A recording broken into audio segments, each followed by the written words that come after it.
Go, there you go. Work. Let's go. Eyes up. 1, 2, 3.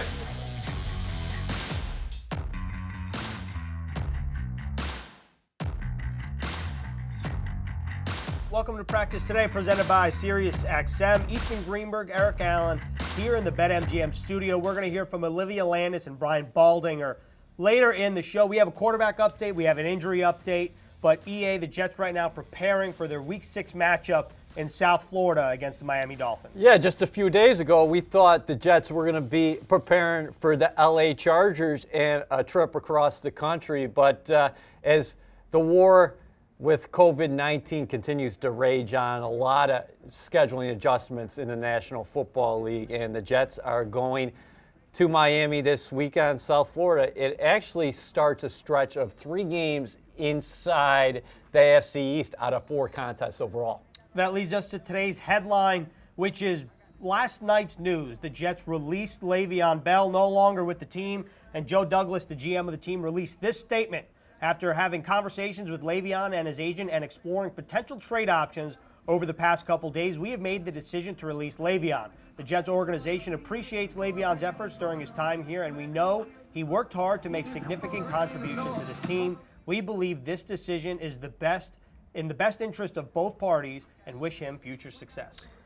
Yeah, and that's the key there. The statement released by Jets GM Joe Douglas, the person who signed LeVeon Bell, of course, is no longer here, and that was Joe Douglas's predecessor, which is Mike Maccagnan. A disappointing run for the Jets and LeVeon Bell. Last season, 789 yards on the ground, averaging 3.2 yards a carry. The Jets dealt with so many injuries along that offensive line. It was hard to fairly judge LeVeon Bell last season because a lot of times he was getting hit in the backfield and actually creating the yardage himself. This year he came to camp in tremendous shape. He was like less than 4% body fat, was rededicated himself this offseason, wanted to make a statement throughout the National Football League that he remained one of those top backs, an elite back.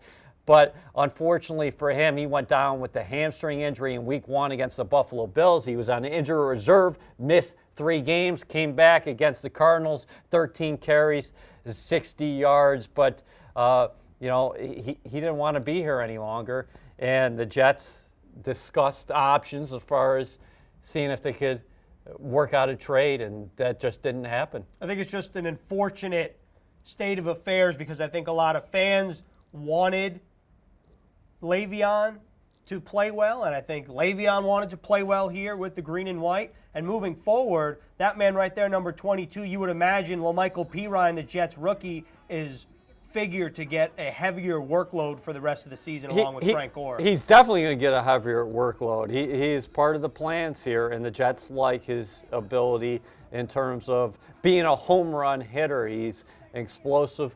A guy that they drafted out of Florida in the 4th round.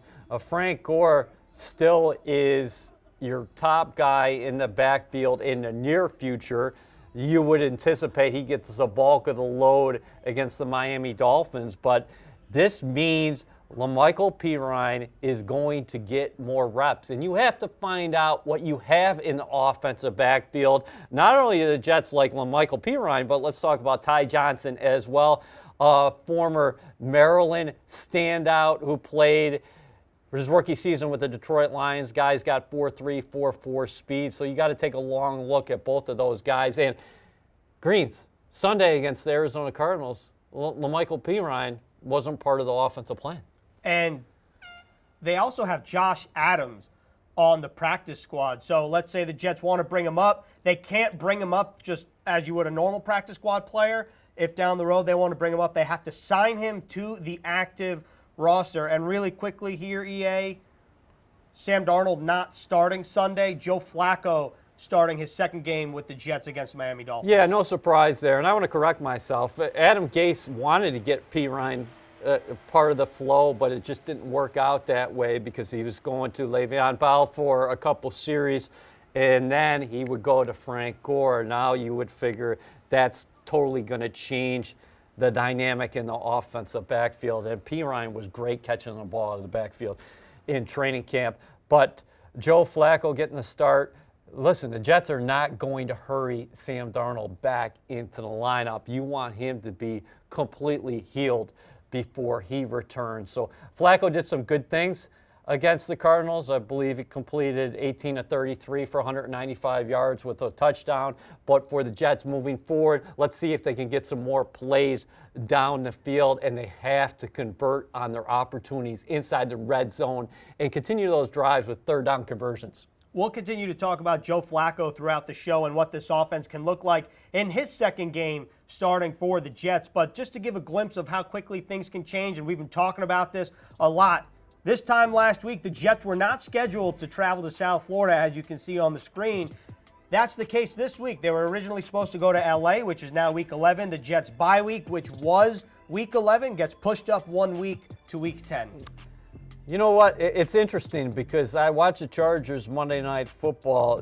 They played in New Orleans. They would have had a short week of preparation to play the New York Jets, but that was not in the cards. And you're playing a Miami Dolphins team right now that is 2-3 and just went to San Francisco, and they put up 43 points on the board against a pretty good defensive football team. Ryan Fitzpatrick had a great day at the office. So this is a team down there in South Florida who has a lot of good young players, and they've mixed in a lot of veterans. They were very active in free agency. So this is going to be a big-time challenge for a Jets team that is still looking for their first win here in the middle of October. We'll break down the Dolphins defense in a bit, or the Dolphins offense in a bit, but one Jets defensive player that's flown under the radar so far this season, that's John Franklin Myers. He had his first sack against the Arizona Cardinals in the 2020 season. And for more on him, let's hear from Brian Baldinger for another Baldy's Breakdown presented by Sharp.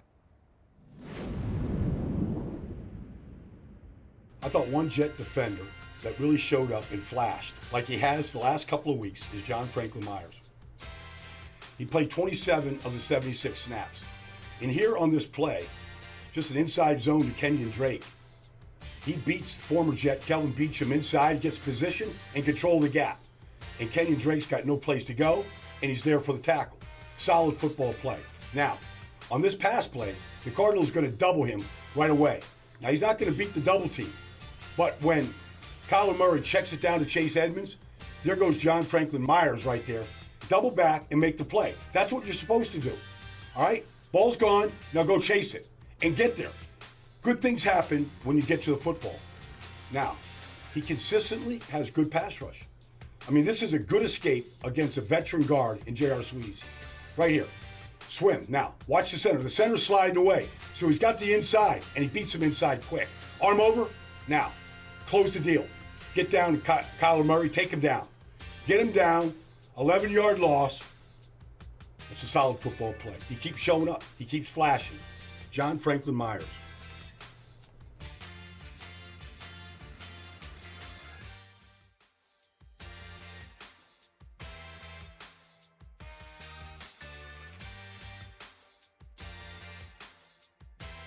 Thanks, Baldy. Another player that's been very impressive for this Jets team, but on the offensive side of the ball, that's Jamison Crowder. And for more on him, let's head to our sideline report with Olivia Landis. Liv, what can you tell us about Jamison Crowder, the Jets slot receiver? Wide receiver Jamison Crowder has undoubtedly been a consistent performer for the Jets through the first 5 games of the season.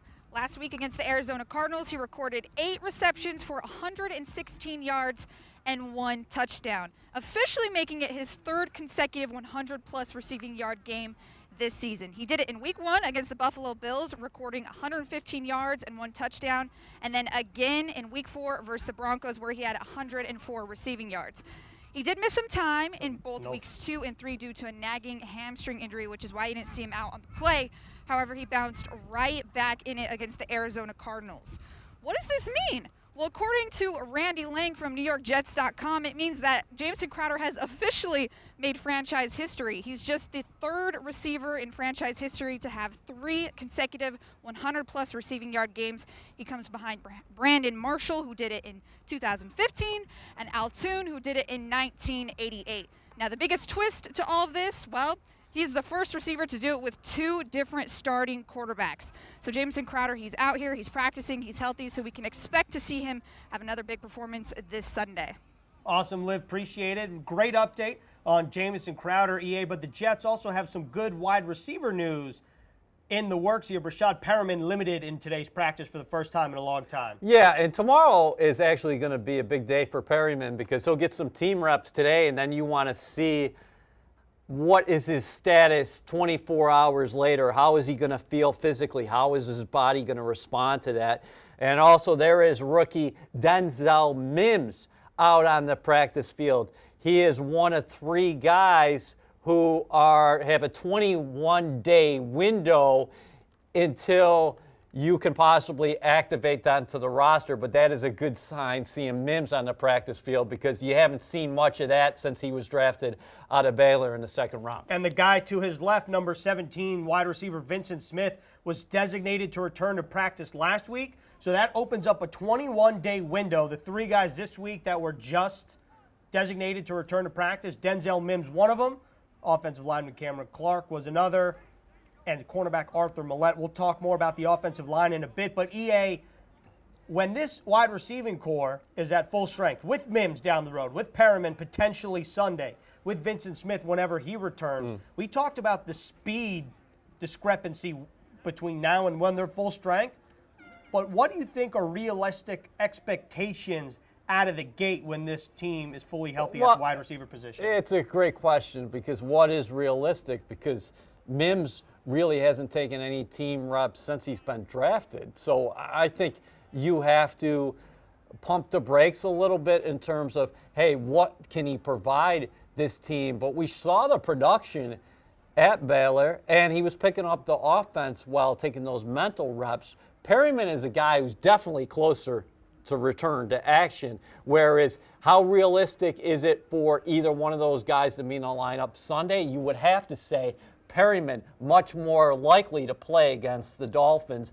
But Mims being on the practice field is definitely encouraging. And the other thing that we're talking about with this offense is that we haven't seen the big chunk explosion plays. Those are 2 of the guys that potentially can help you out in a passing game, move the ball down the field in a hurry. And, of course, another one of those guys is Vincent Smith. Yep. And we don't really talk about Vincent Smith a whole lot, but he's also a sub-4-4 guy. Now let's take a look at the injury report presented by Atlantic Health. Here are the guys that are out, the 3 guys up top, Sam Darnold, Mekhi Becton, and Alex Lewis. The rest of those guys limited in practice. The good news with Rashod Perryman, like we mentioned. But let's put the offensive line in focus here because Mekhi Becton and Alex Lewis both won't practice today. But that guy right there, number 72, we just talked about him, opens up his practice window. That's Cameron Clark, the Jets' 4th-round rookie out of Charlotte. Yeah, Cam Clark, another guy that when you're talking about the draft class, we started this show talking about LaMichael Pirine. You want to continue to see some of these guys contribute, but they have to get on the practice field and they have to take advantage of these windows so that they are activated and ready to play. But Mekhi Becton, if he's not in the lineup, is it George Fant again at left tackle with Chuma Edoga at right tackle? And then what happens if Alex Lewis can't go? You hope he can go, but is it maybe Josh Andrews playing the guard position? Lewis is such a tough guy. You would anticipate that if he can go, if his arm is still connected to his body, he will be in the lineup. The way Adam Gase was talking this morning, he literally said to the media, Alex Lewis told me he should be good for Sunday, which you don't really hear a head coach say very often. But to EA's point, if 71 feels like his arm's not going to fall off at any given time, even then it's debatable. I feel like Alex Lewis is safe to say, but you never know in the NFL. And like you mentioned earlier, it's really Thursday that's the day to watch in terms of the injury report because of guys like Rashod Perryman coming back for the first time in a while. You have to see how their body responds, not necessarily if they're just able to practice. Yeah, that's the next 24 hours. So you want to see Perryman get into the flow here offensively, getting those team reps, and then how does he feel the next day? And if he feels good on Thursday, then you got to feel awfully optimistic about what happens on Sunday. Denzel Mims, you're going to take a little bit of a slower approach with him because it is the hamstring, and Adam Gase continues to reiterate that you don't want to hurry him back to the point where you lose him for the year. They got to get this guy on the field. There's only one player left on injured reserve that has not been designated to return to practice. That's linebacker Patrick Owasso. Blake Cashman is already in that window, 7 days into the 21-day window. Now let's talk about the Jets' defensive backs, because now it's back-to-back weeks, EA, that a Jets opponent has gone over 100 yards receiving at the receiver spot. Tim Patrick for the Denver Broncos, and then DeAndre Hopkins last week. But the Jets did a good job against DeAndre Hopkins in the first half. Only had 2 receptions for 25 yards, and then he had those 2 big chunk plays and finished the day with over 100 and a touchdown. And this weekend, it's not going to get any easier because Ryan Fitzpatrick threw for 3 touchdowns and 350 yards against the 49ers, and he's got a big-time set of receivers on the outside. And Devontae Parker, one of the NFL's leading receivers. If you go back to last season, I don't know if anybody's been performing him over the last 16 games and change. And then Preston Williams is a big guy, 6'5", who can get down the field. He's averaging nearly 20 yards a reception. And, oh, by the way, they have one of the young, I think, elite tight ends in football, Mike Gesicki. So big time, the challenge is there for the cornerbacks again this weekend. Lamar Jackson, who we're watching on the screen right now, baptism by fire against DeAndre Hopkins. He's Seriously. up on it. He's on the active roster now. You're hoping Bless Austin is one of those other guys who can give you a jolt because he was not in the lineup last weekend. So if you can get Austin there, you like the size, speed combination. You know, you mentioned the Miami Dolphins wide receivers. Bless Austin right there, limited in today's practice. That's a good sign. Jets getting healthier there. Bless did not play against the Arizona Cardinals, and he got hurt against the Denver Broncos on Thursday Night Football, which the EAU said baptism by fire for Lamar Jackson against DeAndre Hopkins, but also against the Denver Broncos. That was his first game in the NFL, and he got called up from the practice squad. But what kind of challenges do Devontae Parker and Preston Williams provide for this Jets defense? You look at Preston Williams' numbers. He only has 10 receptions. He had 100 yards last week, his best game of the season. But he averages 19.5 yards per catch. And Devontae Parker is somebody that's really come on strong as of late. And they're both big, strong, and fast. Well, here's the good thing for the Jets defense. Yes, they gave up yards against Kyler Murray and Brett Rippon for that matter. But the defense, 4 takeaways the last 2 games. So Ryan Fitzpatrick is going to give you some opportunities where he's going to say, I'm taking my receiver, or sometimes he's going to throw it up. He's just going to throw it up there because he is a gunslinger. There's no doubt about that. So there's going to be plays to be made in the secondary, and the Jets have to capitalize on those takeaways because takeaways, we've been talking about complementary football. You can set your offense up much like they did last week against the Cardinals. They just didn't convert inside the red zone, had to settle for a Sam Ficken field goal. But against those guys in particular, Fitzpatrick is going to gamble on his players to make plays on the outside. Ryan Fitzpatrick, 350 yards and 3 touchdowns against the San Francisco 49ers in what was a pretty convincing 43-17 win in the Bay Area. And fans, this season, Pepsi is going live to upgrade your football watching experience. Go to madefornyfootball.com for rules and to learn more. Pepsi is the official soft drink of the New York Jets. Now it's time for Keys to the Game, presented by SiriusXM with Eric Coleman. EC wears many hats, including SiriusXM NFL radio host and a Jets 360 contributor. I'm Eric Coleman here with Sirius XM NFL Radio, and my keys to victory for the New York Jets as they travel down to Miami are one on offense, they need to create some big plays. Take some shots down the field, whether it's Sam Darnold or Joe Flacco. They need to stretch out the defense, take some vertical shots, create some momentum with some big plays. On the defensive side of the ball, the front seven has to get after Ryan Fitzpatrick and throw off his rhythm. They have to find ways to put the quarterback on the ground, throw off his timing, and slow down this passing attack of the Miami Dolphins.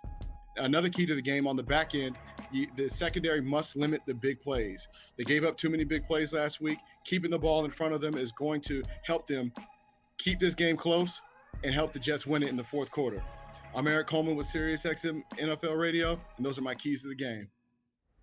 All right, thanks, EC. Now it's time for our Stats Amazing segment, courtesy of Randy Lang. This week's stat: Ryan Fitzpatrick has started 30 games for the Jets from 2015 to 16 and has a 14-16 record, but he's also played 10 games against the Jets for Cincinnati, Buffalo, Tampa Bay, and Miami. He's also played as a Tennessee Titan, but he was a backup then in 2013. He has a 3-7 record against the New York Jets. Now it's time to hear from NFL Network's analytics expert Cynthia Freeland for more stats.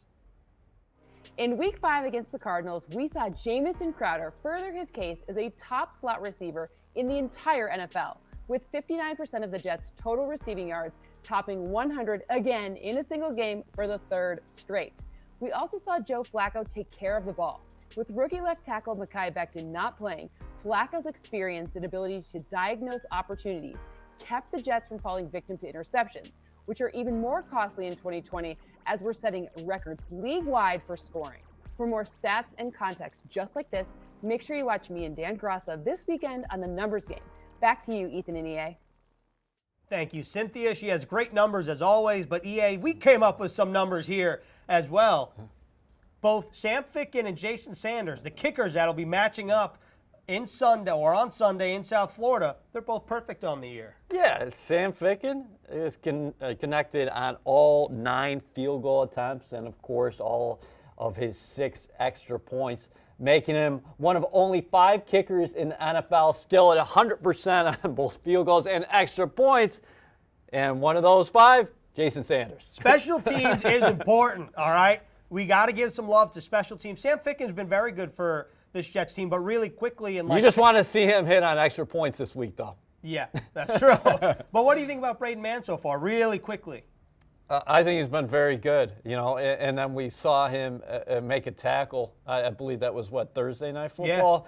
Yeah, Mann has been very good. And, again, special teams, Brant Boyer, over the years, has always fielded one of the better units in the NFL, and both these guys are off to solid starts, and I would anticipate they'll have good days in South Florida. It's going to be 85 degrees down there. Humidity always helps with your ball striking. You never know about the rain in South Florida, though, so you got to keep an eye on that. Now it's time to take a look at our Together Like Never Before campaign. Here are some great shots of our fans.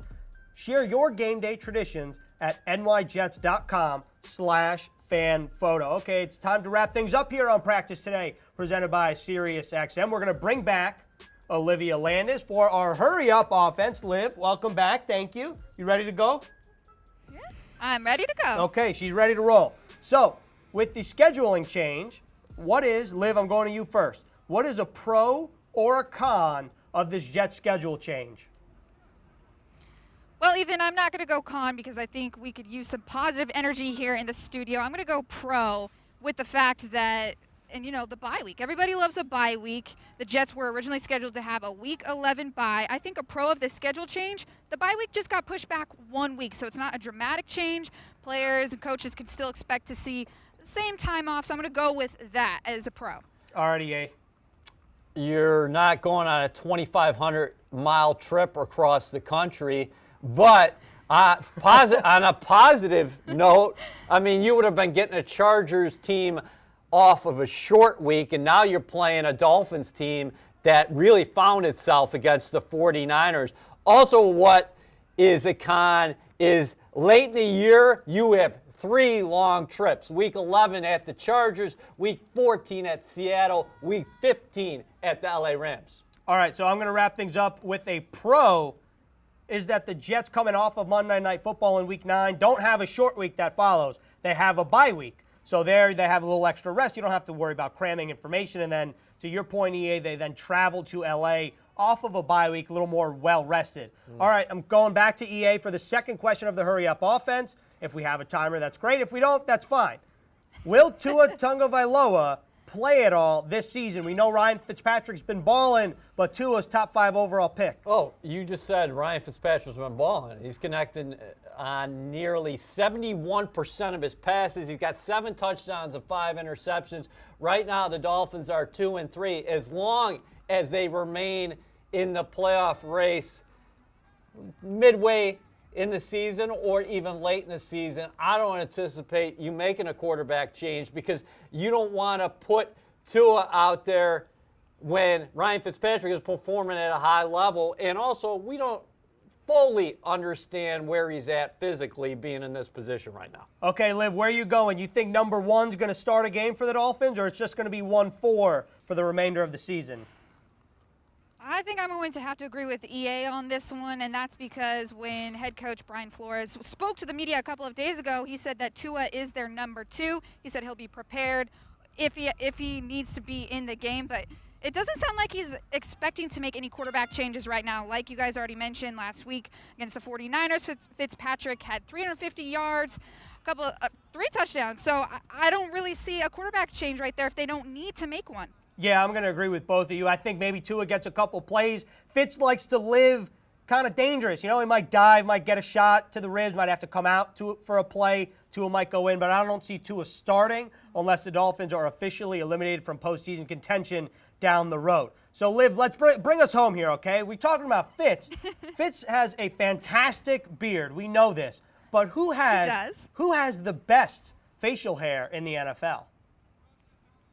It's hard to say the best. This is obviously strictly opinion, but if I'm going to stay over here on the East Coast, I'm probably going to say the Jacksonville Jaguars quarterback Gardner Minshew.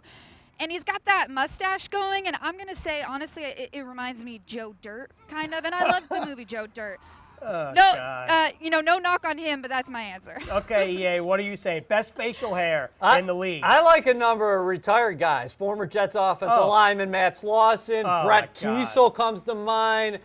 Eric Weddle had a fantastic beard, but let's stay right here at One Jets Drive and go with Joe Flacco. I don't know if he's sporting a beard right now this afternoon or this morning out there at practice, but Flacco, he looks very good with the beard. I think he wears it well. It's clean.